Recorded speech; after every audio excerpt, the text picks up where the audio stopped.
천국은 마치 밭에 감추인 보화,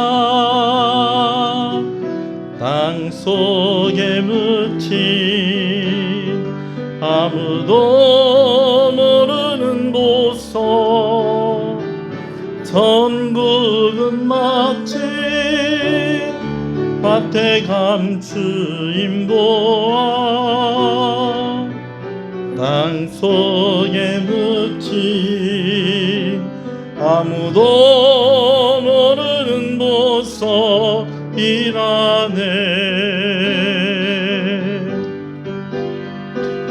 그 보석 발견한 사람은 기뻐 뛰며 집에 돌아가 집 팔고 땅 팔고 냉장고 팔아 기어이 그 밭을 사고 말 거야.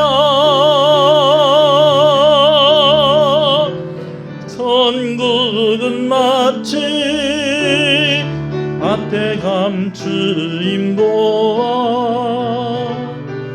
땅속에 묻힌 아무도 모르는 보석.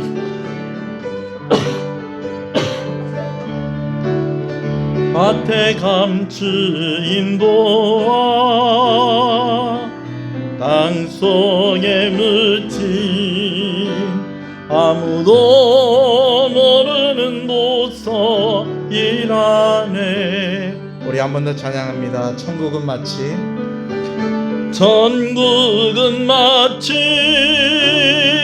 밭에 감추인 보화, 땅속에 묻힌 아무도 모르는 보석. 천국은 마치 밭에 감추인 보화, 땅속에 묻힌 아무도 모르는 보석이라네.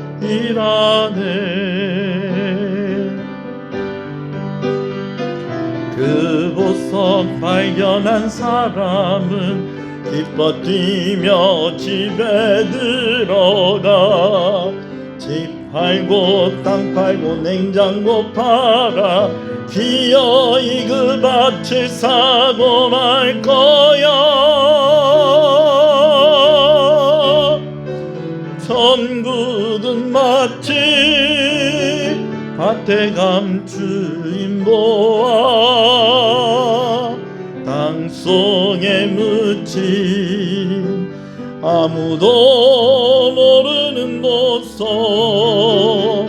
천국은 마치 밭에 감추인 보화, 땅속에 묻힌 아무도 모르는 보석이라네.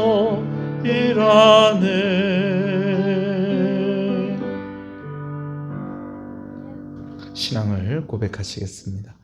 전능하사 천지를 만드신 하나님 아버지를 내가 믿사오며 그 외아들 우리 주 예수 그리스도를 믿사오니 이는 성령으로 잉태하사 동정녀 마리아에게 나시고 본디오 빌라도에게 고난을 받으사 십자가에 못 박혀 죽으시고 장사한 지 사흘 만에 죽은 자 가운데서 다시 살아나시며 하늘에 오르사 전능하신 하나님 우편에 앉아 계시다가 저리로서 산자와 죽은 자를 심판으로 오시리라.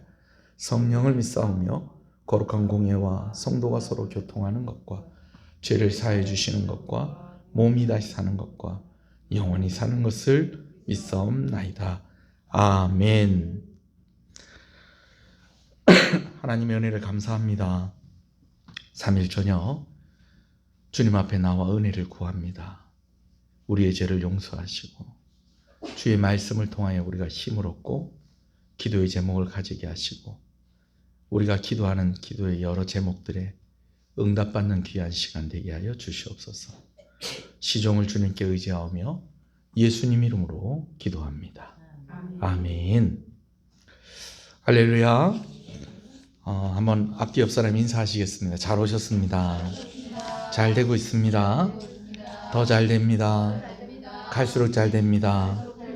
반드시 잘 됩니다. 아멘. 우리 말씀을 함께 보겠습니다. 열왕기상 10장 1절에서 13절의 말씀입니다. 열왕기상 10장 1절에서 13절의 말씀입니다.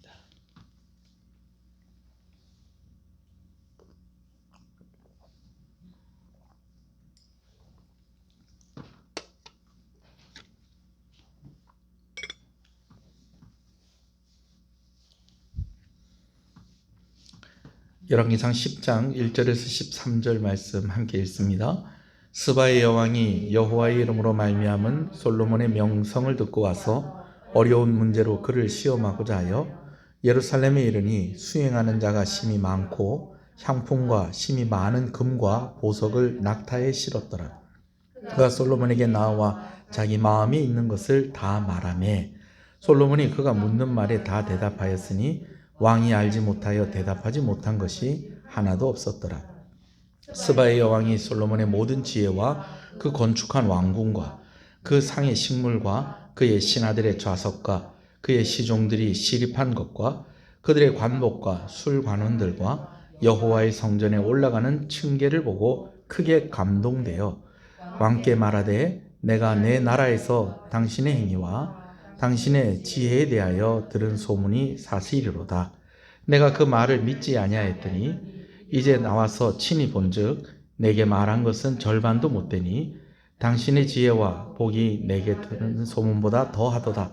복되도다 당신의 사람들이여, 복되도다 당신의 이 신하들이여, 항상 당신 앞에 서서 당신의 지혜를 들음이로다. 당신의 하나님 여호와를 송축할지어로다. 여호와께서 당신을 기뻐하사 이스라엘 왕이 올리셨고 여호와께서 영원히 이스라엘을 사랑하심으로 당신을 세워 왕으로 삼아 정의와 공의를 행하게 하셨도다 하고, 이에 그가 금 120달란트와 심히 많은 향품과 보석을 왕에게 드렸으니 스바의 여왕이 솔로몬 왕에게 드린 것처럼 많은 향품이 다시 오지 아니하였더라. 오빌에서부터 금을 실어온 하림의 배들이 오빌에서 많은 백단목과 보석을 운반하여 오매 왕이 백단목으로 여호와의 성전과 왕궁의 난간을 만들고 또 노래하는 자를 위하여 수금과 비파를 만들었으니 이 같은 백단목은 전에도 온 일이 없었고 오늘까지도 보지 못하였더라. 솔로몬 왕이 왕의 규례대로 스바의 여왕에게 물건을 준 것 외에 또 그의 소원대로 구하는 것을 주니 이에 그가 그의 신하들과 함께 본국으로 돌아갔더라. 아멘.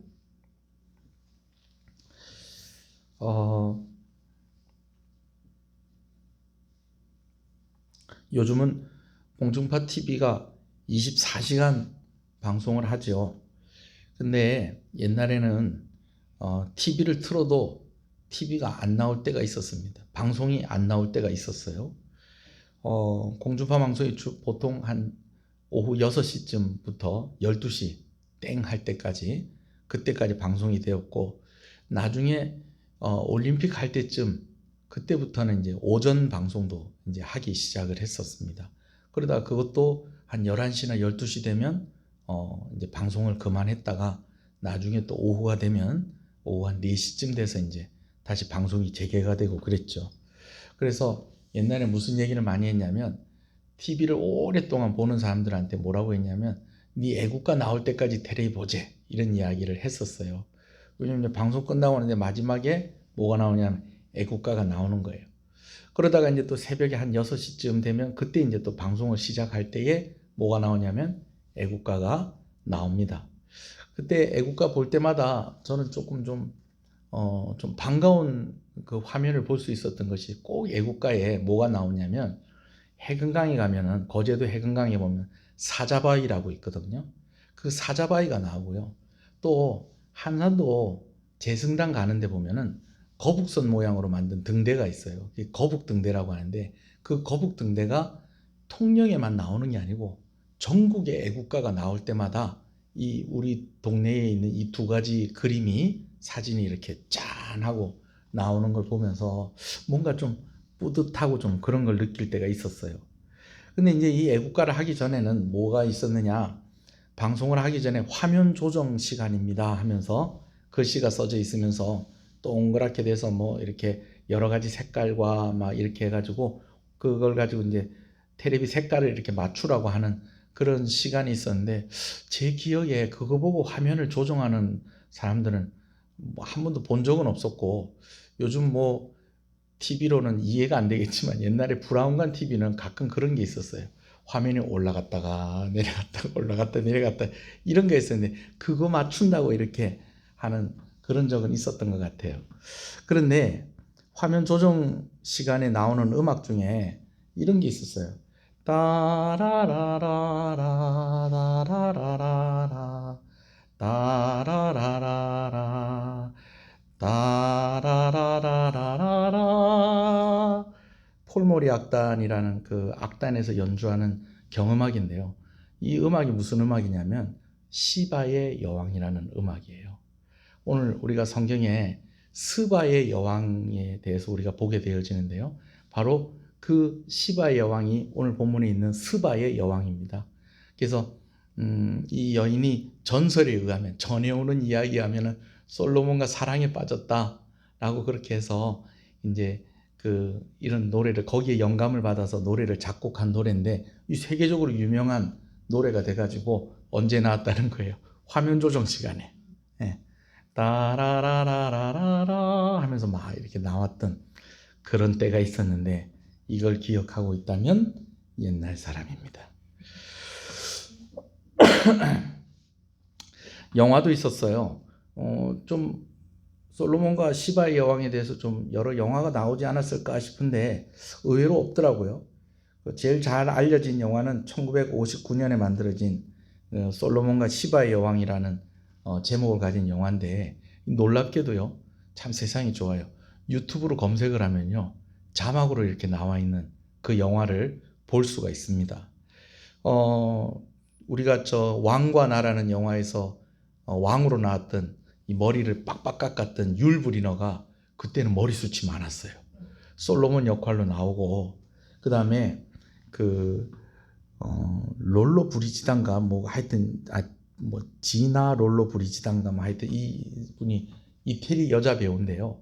이 브리지다 이분이 그 20세기 100명의 여배우 안에 들어간답니다. 그래서 여기에서 이제 시바 여왕의 역할을 했었고, 나중에는 그 안소니 퀸이 나오는 노트르담의 꽃주에서 또 이 여자가 주인공으로 나오고 그렇게 했었는데, 얼굴 보면 아, 이 여자구나 하는 아주 유명한, 당대에는 아주 진짜 탑에 위치해 있는 그런 배우들이 솔로몬 왕의 역할을 하고 시바 여왕의 역할을 했었다라는 것입니다. 근데 이 영화를 제가 좀 봤어요. 어떤가? 그래서 제가 이제 검색을 해서 마침 있길래 이제 제가 이렇게 쭉 좀 훑어봤더니, 스스로 솔로몬이 왕이 되기 전에 스스로 왕이 되려고 했었던 사람이 있었죠.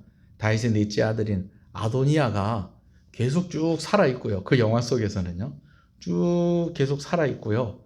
또 성전을 지었는데, 제가 성전 규모가 어느 정도 된다고 제가 말씀을 드렸잖아요. 그죠? 근데 그렇게 안 해놓고 막 성전을 엄청나게 크게 만들어 놨어요. 그리고 성전 안에 들어갈 수 있는 사람은 레위 사람들, 제사장들만 성전 안에 들어갈 수 있는데, 오늘날의 교회같이 성전을 그렇게 세트장을 마련을 해놔가지고 이렇게 뭐 이 휘장이 이렇게 쳐져 있는데 휘장도 없고요. 그냥 덮개 그냥 다 보이고요. 백성들 막 우리 교회에 앉아 있는 것처럼 다 앉아 있고요.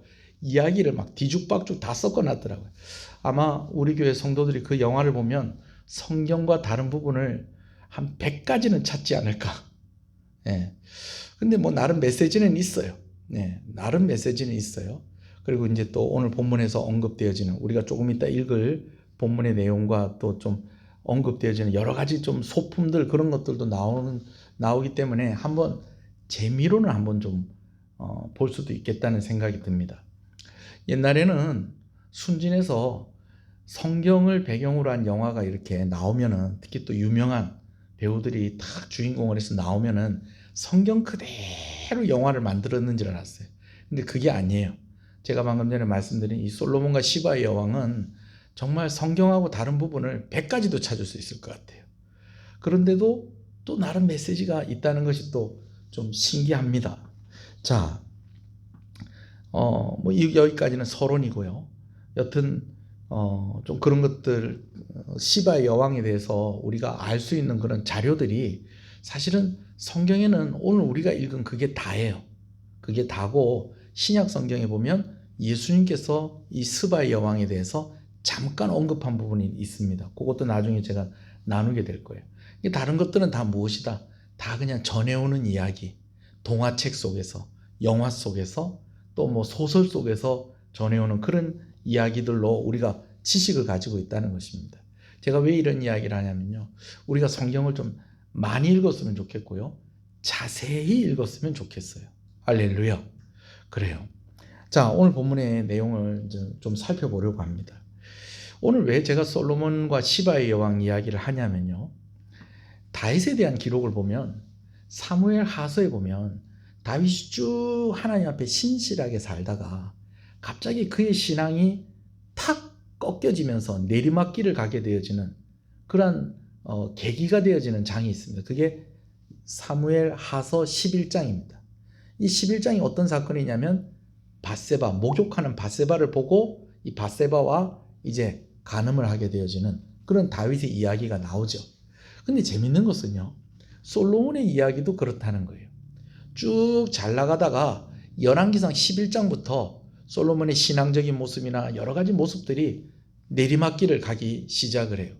그럼 목사님 11장을 봐야지 왜 10장을 보십니까? 근데 그 전조, 이렇게 될 것 같은 그런 모습들이 이미 어디서부터 보여지느냐? 그 앞에서부터 보여지는데, 결정적으로 어디를 보면, 10장을 보면, 솔로몬이 왜 11장부터 그렇게 내리막길을 가게 되었는가라는 것을 이해할 수 있다는 것입니다. 스바의 여왕이 솔로몬이 지혜를 가졌다는 이야기를 듣고 이제 솔로몬을 만나려고 옵니다. 이 스바의 여왕이 다스렸던 나라가 어디인가라는 것에 대해서 학자들마다 의견이 분분합니다. 오늘날의 아라비아 반도 맨 끝에 있는 예멘인가, 아니면 아프리카에 있는 에티오피아인가, 서로 막 의견이 달라요. 저 개인적으로는요, 에티오피아에게 더 가깝다고 생각을 합니다. 지금이야 예멘 땅은 석유도 많이 나오고 하지만은, 사실 그때 당시에는 무역 말고는 그 땅에서 이렇게 나올 만한 것들이 없어요. 그러니까 강대국이라고 할 수가 없고요. 여러 기록들을 보면 이 시바 여왕이 다스렸던 이 스바 땅이 에덴 동산과 같았다라는 그런 얘기가 있거든요. 그래서 그만큼 풀이 많고 나무가 많고 곡식도 잘 자라는 그런 땅이다라고 우리가 추측을 하고요. 또 한 가지는 뭐냐면요, 에티오피아 사람들이 스바 여왕이 자기 나라 사람이라고 또 이렇게 막 주장을 해요. 근데 사실 지도를 보면 별 의미가 없어요. 아라비아 땅 끝에 예멘이나 아프리카 북쪽에 있는 에티오피아나 인접한 나라예요. 그러니까 그 근처에 있었는데, 문제는 이제 그 안에 그 사이에 바다가 있다가 보니까 이게 조금 좀 논란이 있는 겁니다. 그러나 뭐 그게 그렇게 중요하진 않은 것 같아요. 근데 이 여인이 두 가지 특징이 있었는데, 이 여왕의 특징이 있었는데, 하나는 지혜를 사모하는 여인이었다라는 것입니다. 그리고 또 한 가지는 무엇이냐면, 이 여인이 아주 아름다운 여인이었다라는 것이죠. 여러분, 역사 속에서 되게 진짜로 이뻤다라고 하는 여자들이 있습니다. 우리나라는 뭐 누가 좀 있을까요? 황진이, 뭐 장희빈, 이번에 아카데미 여우 조연상을 탄 윤여정 씨가 우리나라에서 장희빈 드라마를 처음 만들었을 때 1대 장희빈이었대요. 그래가지고 막 후배들이, 어머 선배님이 장희빈에 나오셨어요? 무슨 역할이었는데? 그러니까는 이제 윤여정 씨가 어떤 장면에, 야, 내가 장희빈에서 나왔으면 장희빈이지 내가 무슨 역할 했겠냐, 이것들이 나도 젊었을 땐 이뻤어, 그러면서 막 이런 장면이 그 영화 속에 있는데, 실제로 윤여정 씨가 했던 말이라고 그래요. 장희빈 있고 뭐 황진이 뭐 있고 또 누가 있을까요? 우리나라에 이쁜 여자 없습니까? 네, 뭐 여튼 뭐 그렇게 있겠는데, 외국엔 누가 있을까요? 중국에는 뭐 양귀비라든지, 삼국지에 나오는 초선이라든지 뭐 그런 여자가 있을 건데, 외국에는 누가 있느냐? 이집트에 클레오파트라가 있었다면, 이 스바 여왕이 또 그에 못지않은 그런 아름다운 외모를 가졌다는 겁니다. 지혜를 가졌고 아름다움을 가진 여자였다는 거죠. 그러니까 오늘날에 우리가 젊은 사람들이 이런 표현을 써요. 인싸. 여러분 인싸가 뭔지 아세요? 저도 무슨 뜻으로 인싸라고, 그 인싸를 왜 인싸라는 말이 나왔는지 모르겠는데, 인기가 아주 좋고 좀 뭐라 그러나 이렇게 그런 사람들을 인싸라고 한대요. 그래서 이 사람이 우리가 보통 보면 뭐 귀빈이라고 그러잖아요. 귀빈. 이번 주에 결혼식인데 결혼식 인싸들이 많이 오시면 좋겠네요. 그럼 막 자리를 빛내주는 그런 사람들 있잖아요. 이 사람이 짠 등장하면 어머 이 사람도 왔다 이 사람도 왔다 그러는. 오늘 새벽에도 잠깐 얘기를 했습니다. 김대중 대통령이 그 대통령 취임식 하는데 마이클 잭슨이 왔어요. 생각 안 나시죠? 마이클 잭슨 왔었어요. 그래갖고 마이클 잭슨하고 포옹하는데, 야, 김대중 대통령이 마이클 잭슨하고도 친해? 그럼 마이클 잭슨이 뭐라고요? 인싸. 오늘날로 얘기하면 인싸. 근데 이 스바의 여왕이 뭐였다는 거예요? 인싸였다는 거예요. 이 아주 유명하고 아주 아름답기로 유명하고 지혜롭기로 유명한 사람이 어디로 왔다는 거예요? 지금 예루살렘이 누구 만나러 왔다? 솔로몬 만나러 왔다고 하니까 솔로몬의 명성이 더 올라가는 겁니다. 거기다가 이 여인이 솔로몬을 테스트하는 문제를 가지고 왔습니다. 테스트하는 문제를 가지고 나왔는데 성경이 기록이 되어 있지는 않아요. 근데 제가 이렇게 찾아보니까 탈무드에 기록이 되어 있는 게 있더라고요. 근데 이 세 가지 문제를 냈는데 제가 여러분들한테 좀 얘기를 하려다 안 하려고요. 왜냐하면 우리하고 전혀 공감이 안 돼요. 이게 뭐 그렇게 대단한 거지 뭐 이런 문제들을 서로 주고받으면서 이제 솔로몬이 진짜 하나님께서 이 사람에게 지혜를 주신 거구나 라는 것을 이제 이 스바의 여왕이 이제 인정을 하고, 오늘 본문 2절에 보면 어떤 이야기를 하냐면 자기의 마음에 있는 것을 솔로몬에게 다 이야기했다라고 그렇게 이야기를 합니다. 그러니까 지혜가 있고 아름답고 하니까 어떻게 보면 자기 나라에서는 자기보다 더 지혜롭고 더 잘난 사람을 만나지 못했는데, 또 이런 사람들도 나름대로 고민이 있거든요. 또 여왕이잖아요. 나라를 통치하는 사람이잖아요. 그래서 진짜 솔로몬이 그렇게 지혜가 있는 사람인가 해서 몇 가지 수수께끼를 내서 솔로몬을 떠봤는데, 테스트를 해봤는데 솔로몬이 거뜬하게 이 문제들을 다 맞춰버리더라는 거예요. 그렇게 하고 나니까 이 여인이 마음을 열고 자기가 가지고 있던 여러 가지 마음의 고민들을 솔로몬에게 이야기를 했는데, 솔로몬이 그런 이야기들에 대해서 명확하게 명쾌하게 이야기를 해줬다는 겁니다. 그래서 이 스바의 여왕이 솔로몬에게 찬사를 보내면서 정말 이 백성들은 복된 백성들이다. 나는 어렵게 이 지혜로운 이 왕을 만나려고 먼 곳에서부터 여기 왔는데 이 백성들은 날마다 이 왕과 함께 살지 않느냐. 이것은 다 하나님께서 이 왕에게 주신 축복이고 이 백성이 받은 복이다 그러면서 사례를 하는데, 엄청난 사례를 해요. 금을 가지고 왔는데 이 학자들마다 계산 방법이 좀 틀려가지고 어떤 학자들은 금을 4톤을 갖다 줬다는 사람이 있고요, 400kg를 갖다 줬다는 사람이 있어요. 이게 공항 하나 차이죠, 그렇죠? 근데 뭐 4톤은 제가 봐도 좀 이건 좀 너무 심한 것 같고, 금을 400kg 갖다 줬다. 여러분 이렇게 한번 상상을 한번 해보세요. 말이 안 됩니다. 말이 안 돼요. 제 무게만한 금을 400개를 갖다 줬다는 거예요. 그래도 상상이 안 되죠. 그래서 상상이 안 되죠. 걱정하지 마십시오. 가깝게 가기는 가고 있는데 그래도 세 자리는 아닙니다. 여튼 비슷하게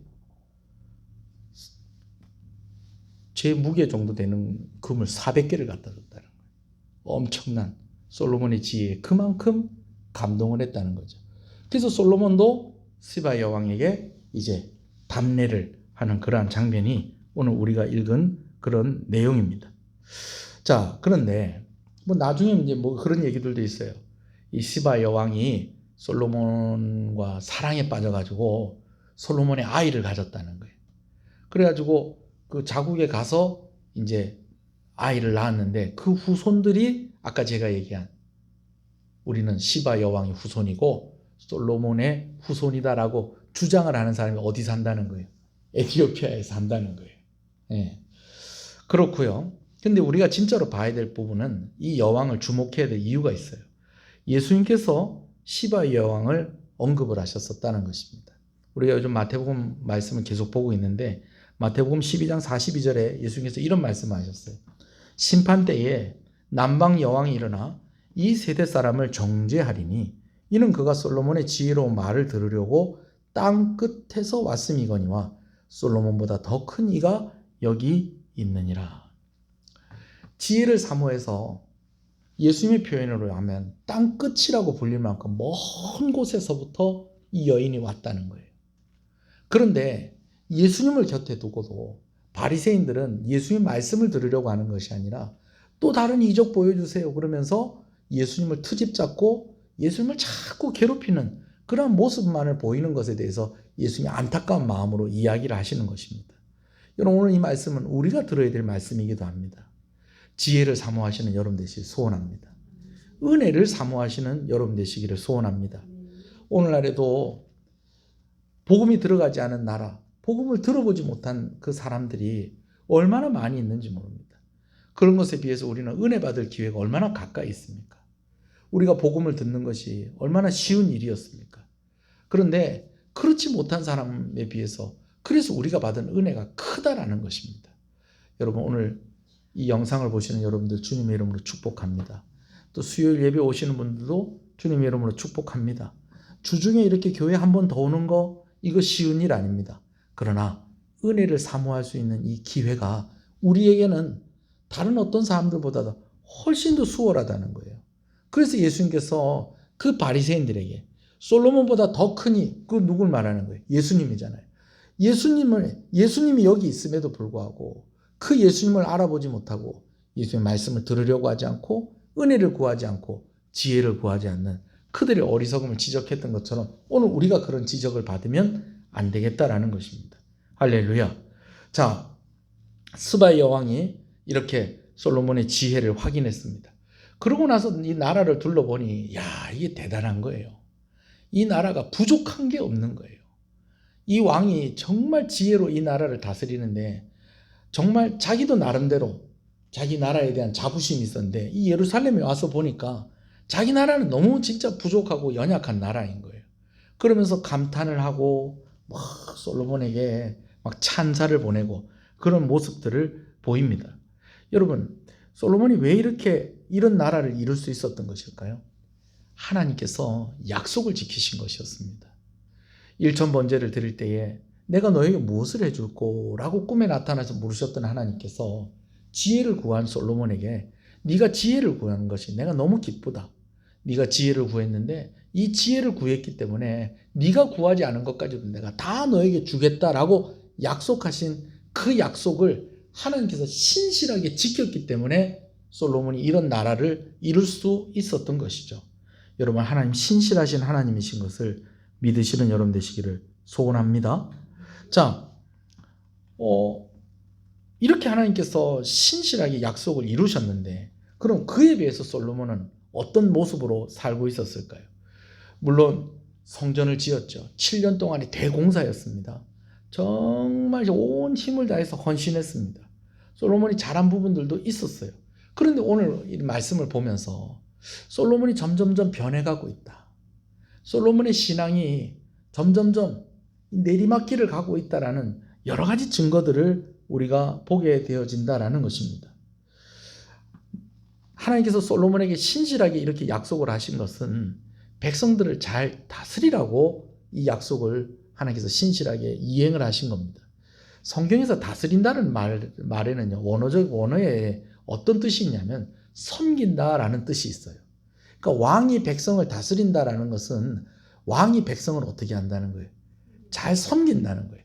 그런데 어느 날부터인가 솔로몬이 백성을 섬기는 왕이 아니라 백성의 섬김을 받는 왕의 위치에 있기 시작을 했다라는 것입니다. 이제 우리가 말씀을 좀 읽어가면서 그런 솔로몬의 모습을 좀 우리가 살펴볼 건데요. 이 앞에는 어떤 모습들이 이렇게 나와 있냐면 이 솔로몬이요, 성전을 짓고 또 왕궁을 짓는데 20년이 걸렸습니다. 성전 짓는데 7년 걸리고 성전을 지으면서 왕궁을 지었는지 성전을 완공하고 왕궁을 지었는지는 정확하게는 알 수가 없습니다. 언제부터 왕궁 짓는 거 시작했는지 모르겠죠. 20년 동안 이 대공사를 하는데 이 일을 맡아서 했었던 사람이 있어요.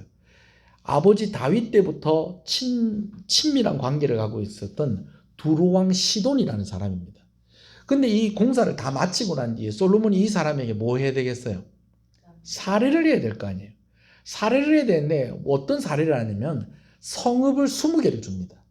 20개의 성읍을 선물로 이렇게 줘요. 우리가 생각할 때에 성읍을 20개를 줬다.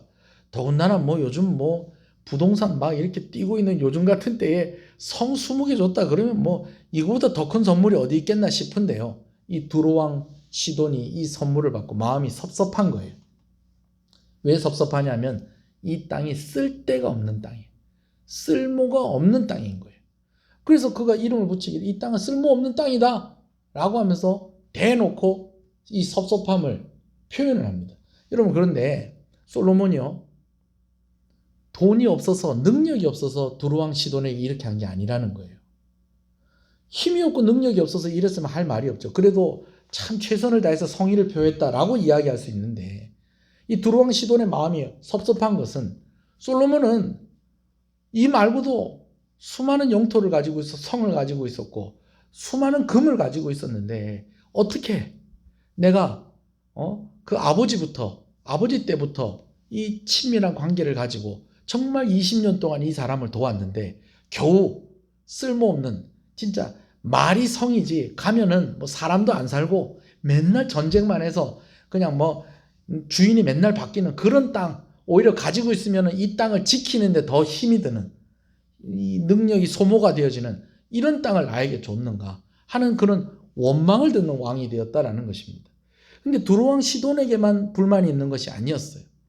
나중에 솔로몬이 이때를 기점으로 해서부터 이제 그가 백성들을 위한 왕이 아니라 백성들 위에 군림하는 왕이 되어서 솔로몬이 이제 죽고 그의 아들 르호보암이 왕이 되었을 때 신하들이 다 르호보암에게 하는 이야기가 무슨 이야기를 하느냐, 백성들이 왕이 여러 가지 일을 하는 것 때문에 너무 힘들었습니다. 그러니까 좀 백성들의 짐을 좀 가볍게 해 주십시오라는 이야기를 합니다. 우리가 알고 있는 솔로몬의 모습과는 다른 모습이죠. 그런 증거들이 나와요. 자, 솔로몬이요, 취미생활이 있었어요.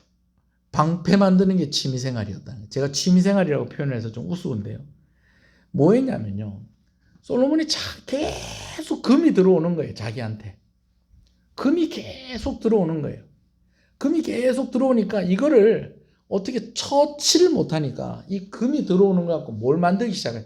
방패를 만들기 시작합니다. 여러분, 방패가 뭔지 아시죠? 예. 오늘 말씀을 자세히 읽어보면 큰 방패가 있고 작은 방패가 있어요. 큰 방패를 200개를 만들고 작은 방패를 300개를 만들었다고 그렇게 기록을 하고 있어요. 뭘 가지고? 금을 가지고. 읽어보겠습니다. 14절부터 읽습니다. 시작. 솔로몬의 세입금의 무게가 금 666달란트요. 그 외에 또 상인들과 무역하는 객상과 아라비아의 모든 왕들과 나라의 고관들에게서도 가져온지라. 자, 14절에 세입금의 무게가 금 660달란트라는 것은 무슨 말이냐면 1년에 660 금달란트가 솔로몬에게 세금으로 바쳐 들어왔다는 거예요. 20절 있습니다. 16절이요. 솔로몬 왕이 쳐서 늘린 금으로 큰 방패 200개를 만들었으니, 금을 싼 게 아니고요, 금을 두드려 가지고 방패를 200개를 만들었으니 매 방패에는 등금이 600세겔이며, 뭐 600세겔이 어느 정도 모르겠지만은 엄청난 양이죠. 17절이요. 또 쳐서 느린 금으로 작은 방패 300개를 만들었으니 매 방패에 든 금이 3만에라. 왕이 이것들을 레바논 나무 궁에 두었더라. 이 방패가 하도 많으니까요, 이 방패 보관하는 이 궁을 또 하나 또 만든 거예요.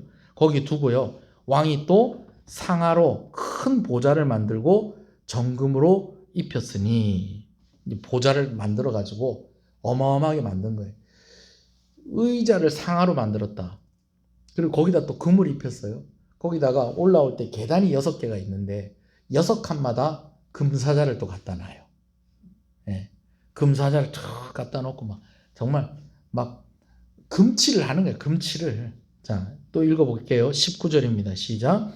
그 보좌에는 6층계가 있고 보좌 위 뒤에 둥근 머리가 있고 앉는 자리 양쪽에는 팔걸이가 있고 팔걸이 곁에는 사자가 하나씩 서 있고. 자, 일단 큰 사자 2마리씩 있고 그 다음에요 12사자가 있어서 그 6층계 좌우편에 서 있으니 어느 나라에도 이같이 만든 것이 없었더라. 국회의사당 앞에 그 정문에 보면 이렇게 해태라고 있어요. 해태. 아세요? 해태제가 할 때 그 해태예요. 그걸 금으로 만든 사자를 그런 거를 6개씩 계단마다 12개 그리고 보좌 양쪽에 이제 더 큰 사자를 해놨겠죠. 그죠? 그렇게 해서 14개. 참 집에 금두꺼비는커녕 금거북이도 하나 없는데 옛날에 핸드폰 고리 막 해갖고 다닐 때 있었어요. 그때 막 금거북이 손톱보다 작은 거 그것도 뭐 전부 그 순금이에요. 그래갖고 하나씩 저 핸드폰에 매달고 다닐 때가 있었는데 솔로몬은 뭐 그냥 사자 한 마리씩 뭐 이렇게. 아이고 주여. 온갖 사치품을 구입하고 은은 귀한 것으로도 여기지 않았다는 거예요. 21절부터 있습니다. 시작. 솔로몬 왕이 마시는 그릇은 다 금그릇이요 레바논 나무궁의 그릇도 다 정금이고 은 기물이 없으니 솔로몬 시대에 은을 귀히 여기지 아니었다. 은 이런 건 가지고 오지 마라. 28절 솔로몬의 말들은 25절 그들이 각기 예물을 가지고 왔으니 22절이네요. 왕이 바다에 다시스 배들을 두어 히람의 배와 함께 있게 하고 그 다시스 배로 3년에 한 번씩 금과 은과 상아와 원숭이와 공작을 실어 왔음이라. 이 명성을 얻으면서 더 심해져요. 시바 여왕 왔다 가고 나는데 이 더 심해져요. 23절이요. 솔로몬 왕의 재산과 지혜가 세상의 그 어느 왕보다 큰지라. 온 세상 사람들이 다 하나님께서 솔로몬의 마음에 주신 지혜를 들으며 그의 얼굴을 보기 원하며 그들이 각기 예물을 가지고 왔으니 곧 은 그릇과 금 그릇과 의복과 갑옷과 향품과 말과 노새라. 해마다 그리하였더라. 말과 또 배를 또 사모하여 26절이요. 솔로몬이 병거와 마병을 모으매 병거가 1400대요 마병이 12,000명이라. 병거성에도 두고 예루살렘 왕에게도 두었으며 왕이 예루살렘에서 은을 둔 돌같이 흔하게 하고 백향목을 평지에 뽕나무같이 많게 하였더라. 28절 솔로몬의 말들은 애굽에서 들여왔으니 왕의 상인들이 값주고 산 것이며 애굽에서 들여온 병거는 한 대에 은 600세겔이요 말은 한 필에 150세겔이라. 이와 같이 햇사람의 모든 왕과 아람 왕들에게 그것을 되팔기도 하였더라. 옛날에 전직 대통령 옆에 있었던 그 여자가 그 말 한 마리 받아가지고 야, 그럼 뭐 말 한 마리 뭐 누가 뇌물로 받은 거 그 말이 그 뭐 얼마나 대단한데 그랬는데 나중에 알고 보니까 그 말이 얼마요? 뭐 몇억 했죠. 몇억이 아니라 몇십억 했던 걸로 알고 있어요. 말 중엔 이집트 말이 제일이랍니다. 여러분 그거 아세요? 요즘 유튜브가 있으니까 제가 이런 것들도 보내요. 되게 좋은 차가 있는 거예요. 그래서 저 차 참 좋다. 나중에 우리 아들한테 사달라고 그래야지. 그래가지고 이 차가 어떤 차인가 이렇게 봤더니 이 차가요. 이 묵직하니요. 이 두툼하니요. 이 제가 타도 제가 날씬해 보이겠어요. 그리고 차가 문짝이요. 우리는 열 때 이렇게 열고 이렇게 열잖아요. 그죠? 이 차는요. 뒷문은요. 또 이렇게 열어요. 그래서 문을 열면 마주보고 이렇게 열려요. 다들 뭐 그런 차들이 다 집에 있으신가요? 근데 제가 좀 우리 아들한테 사달라고 안 해야 되겠다. 제가 마음을 먹었어요. 왜냐하면 활부금하고 한 달 유지비가 1,500만 원이래요. 마리나 리조트에 가면 이렇게 요트 막 서 있고 그렇죠. 그거 한 달 세우는데 얼마인지 아세요? 작은 건 얼마 하는지 모르는데 큰 거는 마리나 리조트 저 해운대 가면 부산에 광안리 가면은 막 아파트 앞에 막 요트 막 세워져 있고 그렇잖아요. 그게 관리비가 한 달에 200만 원이에요. 그렇게 사는 사람도 있어요. 그죠? 배 많이 가지고 있고 말 많이 가지고 있고 병거 많이 가지고 있는 거요. 그 가지고 있는 것보다 유지비가 더 엄청나요. 솔로몬이 이렇게 살았다는 거예요. 여러분, 하나님께서는 신실하게 솔로몬에게 약속하신 대로 다 주셨어요. 근데 하나님이 이렇게 살으라고 주신 것은 아니라는 것이죠. 백성들을 잘 다스리라는 거예요. 잘 다스리라고 하나님께서 약속대로 신실하게 주셨어요. 그런데 솔로몬은 그것을 잘못 사용하고 있었다는 것입니다. 근데 제가 이런 이야기를 하는 것은요, 오늘 지금부터 제가 할 이야기를 하려고 하는 거예요. 오늘 이런 모습들이 세상에 보여지는 교회의 모습은 아닌가 하는 것입니다. 아니라고 할 수 없는 게요, 오늘 우리가 가지고 있는 소망, 우리가 가지고 있는 소원, 오늘 우리가 가지고 있는 비전이 이렇지 않다라고 이야기할 수 있는 사람이 얼마나 있겠냐는 거예요.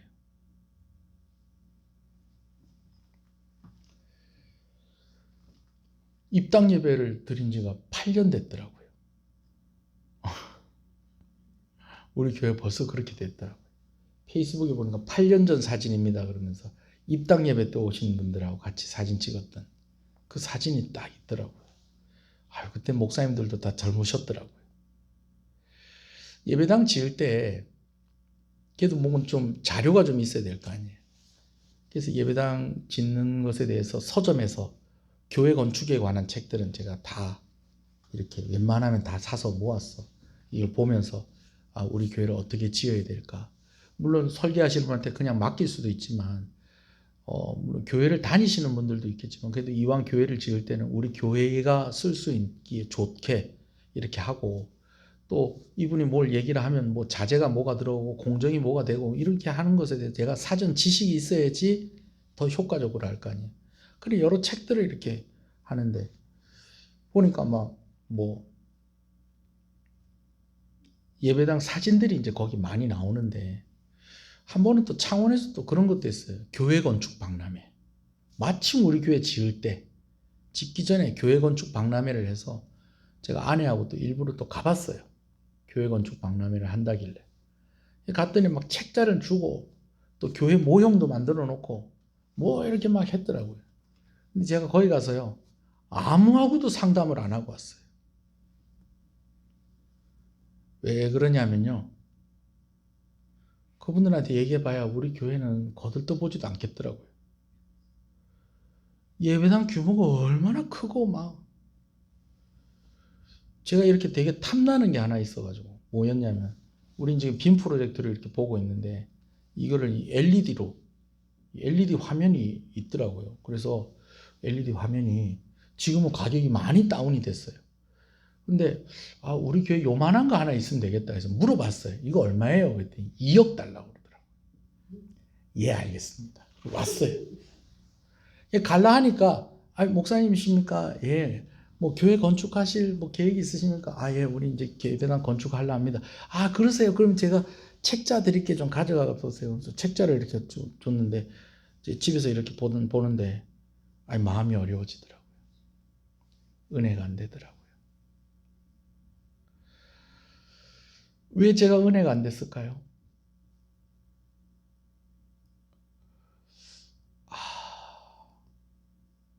교회가 이렇게 지어졌을 때에 안 믿는 사람들의 마음도 기쁠까?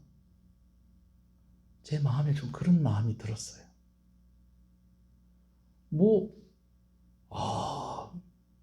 물론 교인들이 많으면 예배당 크게 지어야 되겠죠, 그죠? 뭐 또 지역에서 또 이렇게 뭐 그런 교회 하나쯤은 있어야죠, 그죠? 근데 저희는 음향하는데 이거 다 쓰던 거 다 갖다 쓰고 저기 음향하고 하는데 한 300만 원도 안 들었거든요. 300만 원이 뭐예요? 쓰던 거 다 썼으니까 선만 깔아가지고 막 이래 하고 있는데, 우리 동네 어떤 데 보니까 음향만 뭐 한 1억 5천, 2억 했다고 그러더라고요. 부럽다. 우린 300 갖고요. 잘 들리죠? 예. 아유, 믿는 나도 보고 은혜가 안 되는데, 안 믿는 사람들이 예배당이 이렇게 지어질 때에, 야, 나도 교회 다녀야 되겠다는 그런 마음이 들까? 솔직히 제가 그런 마음이 들어요. 그래서 그 책들, 그래도 좀 아까워서 가지고 있다가 다 버렸어요. 제가 책 잘 안 버리는데 버렸어요. 큰 교회는 성도들도 많으니까 우리하고는 뭐 규모도 다르고 하니까 구조도 뭐 좀 다를 수 있겠죠. 그런데 제가 볼 때는 은혜가 안 되더라고요. 여러분, 물론 큰 교회도 있어야 됩니다. 저는 우리 교회가 크게 부흥했으면 좋겠습니다. 할렐루야. 정말 뭐 할 수만 있으면은 통영에서 제일 큰 교회 됐으면 좋겠어요. 뭐 대한민국까지는 안 가더라도 통영에서 제일 큰 교회에 있었으면 좋겠어요. 예. 그런데요, 여러분, 또 저도 복 많이 받고요. 여러분들도 복 많이 받았으면 좋겠어요. 저는 우리 애들이요, 돈 많이 벌면 좋겠어요. 돈 없을 때 우리 애들한테 달라고 그러게요. 많이 벌면은 달라고 해도 괜찮을 거 아니에요, 그죠? 아까울까? 돈 많이 저는 우리 교회 성도들이요, 돈 많이 벌면 좋겠어요. 뭐 한 달에 유지비 1,500만 원짜리 뭐 그런 차 좀 타고 다니면 좋겠어요. 그럼 나도 한번 태워줄 거 아니에요. 그죠? 네. 그럼 좋겠어요. 정말로. 정말. 좋은 집에 살았으면 좋겠어요. 건강하게 오래오래 좀 유력한 사람 좀 되면 좋겠어요. 연예인도 좀 있으면 좋겠어요. 지난번에 어떤 교회가 엄마가 허경환이 엄마, 개그맨 허경환 아세요? 있는데 하는 애. 괜히 엄마가 그 교회를 다니는데 무슨 애들 무슨 중고등학생들 행사하는데 허경환이가 딱 뜨니까 온 동네 애들이 그 교회 다 모였어요. 얼마나 좋아요. 저 우리 교회 이런 역사가 일어나면 좋겠어요. 뭐 좀 세상에서 이렇게 볼 때 좀 유력한 사람들 좀 우리 교회에서 나왔으면 좋겠어요. 얼마 전까지 시장님이 다른 교회에서 시장님이 있었는데 지금 시장님이 교회 안 다니시거든요. 다음번 시장 우리 교회에서 좀 나오면 좋겠어요. 그러면 좋겠어요. 큰 교회도 있어야 돼요. 그런데 여러분, 하나님께서 축복을 하실 때는요, 폼나라고 축복을 하는 게 아니고요, 과시하라고 축복을 하는 게 아니고 더 많이 일하고 더 열심히 헌신하라고 주시는 거예요. 솔로몬이 과시하는 쪽으로 바뀌어버린 거예요. 교회가 큰 교회도 있어야 돼요. 그러나 세상에서 과시하려고 하면 안 돼요. 저는 교회가 정치하고도 좀 거리를 좀 두면 좋겠어요. 네. 정치하고도 좀 거리를 좀 두면 좋겠어요. 물론 코로나 상황 속에서 그냥 뭐 물어보지도 않고 뭐 무조건 몇 명 모이세요. 좀 기분 나쁘기도 해요. 마음이 좀 섭섭하기도 해요. 그러나 그렇다고 해서 우리가 막 우리 세력이 이런데 우리 막 건드리고 하면 뭐 다음에 뭐 힘들다 이런 거 안 하면 좋겠어요. 왜? 우리는 하나님께서 우리에게 과시하라고 힘을 주시는 게 아니고요, 섬기라고 우리에게 힘을 주시는 것입니다. 할렐루야. 다른 사람 무거운 짐도 들어주기 위해서 우리는 잘 되는 꿈을 꿔야 됩니다. 저는 한 번씩 그럴 때가 있어요. 이번에도 노회에서 어떤 교회 목사님, 부목사님이 아기가 막 심장이 안 좋아가지고 막 이제 갓 태어난 애가 막 사경을 헤매고 막 이러고 있는데, 근데 좀 팍팍 도와주면 좋겠어요. 캄보디아에 백정훈 선교사님이 요즘 예배당 짓고 있어요. 예배당 짓고 있는데 동기 목사님이 나한테 전화가 왔어. 목사님, 고마워 그러는 거예요. 왜? 아이고 캄보디아 선교사님이 예배당 짓는데 그 교회에서 큰일 했다면서 그러는 거예요. 어? 우리 아무것도 안 했는데 그냥 우린 그냥 1년에 조금 보태주는 그거밖에 없는데 알고 보니까 서울시흥교회에서 도와줬어요. 서울시흥교회에서 헌금해갖고 한 5천만 원 도와줬대요. 뭐 얼마 도와줬는지 제가 정확하게 모르겠는데 하여튼 예배당 짓는데 큰 힘 됐대요. 근데 그게 통영시흥교회면 얼마나 좋아요. 동기 목사님인데 백종원 목사님인데 그래갖고 지난번에 선교비 보내드렸더니 이제 연락이 왔어요. 그래서 목사님 미안해요.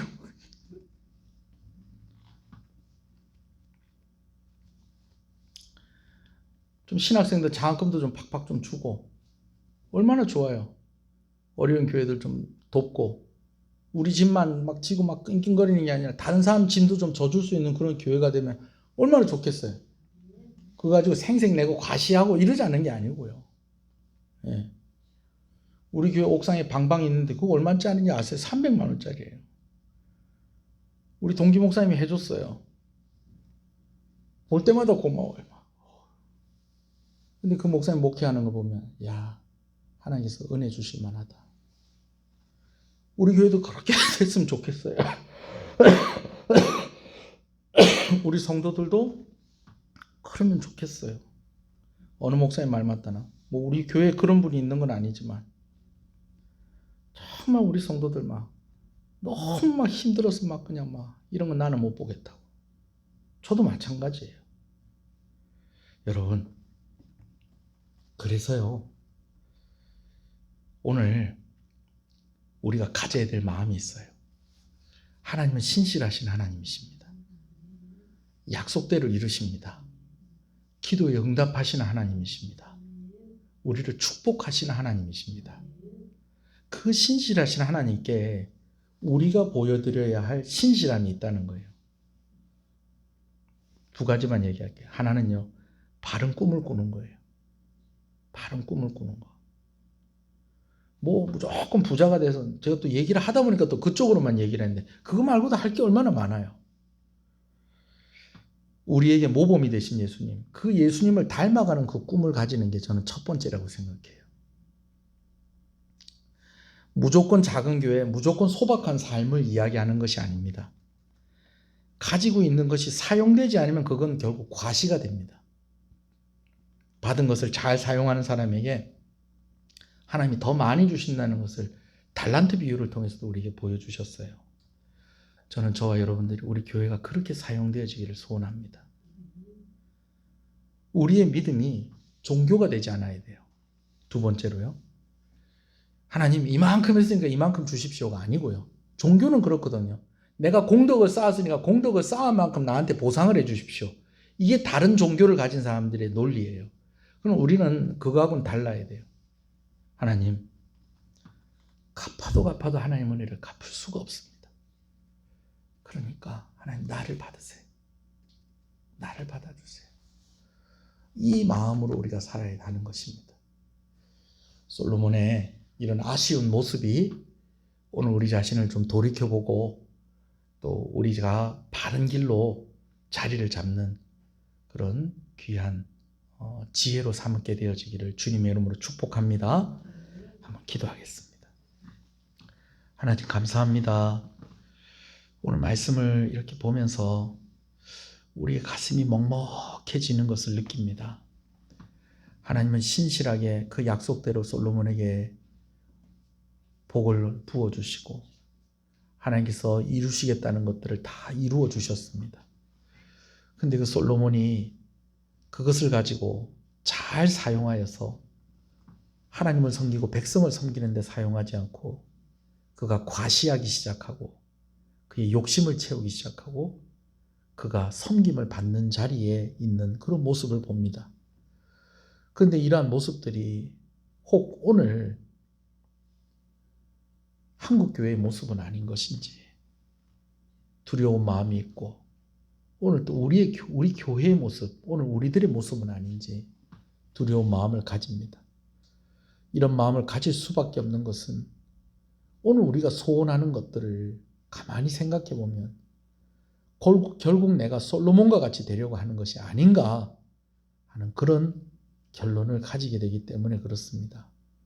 소원하는 것은 하나님, 우리가 바른 꿈을 꾸게 해주시길 바랍니다.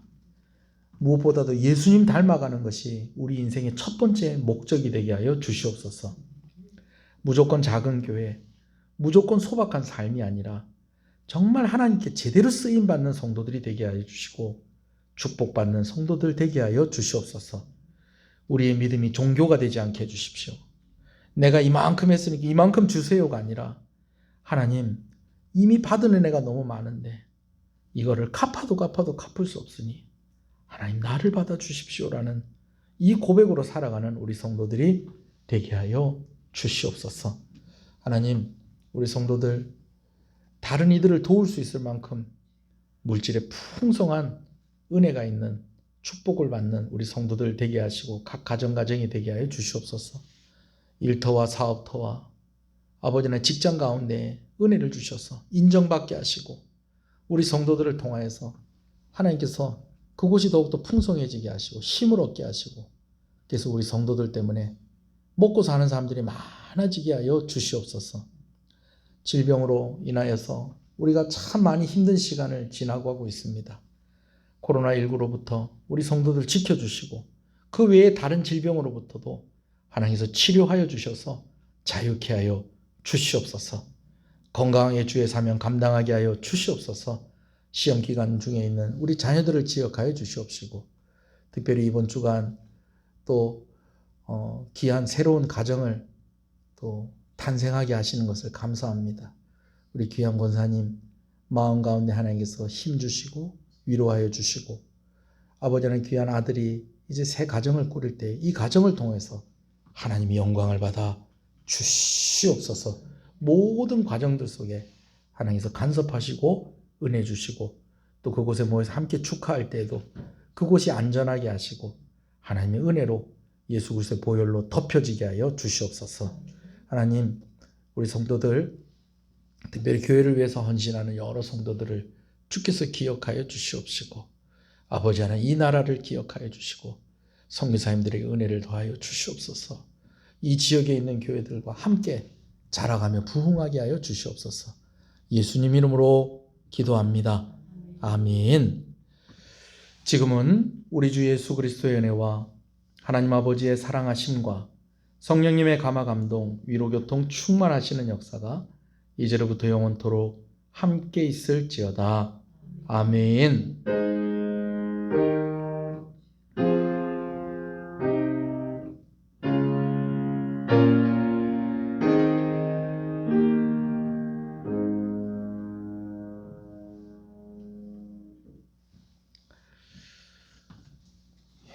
예배를 마쳤습니다.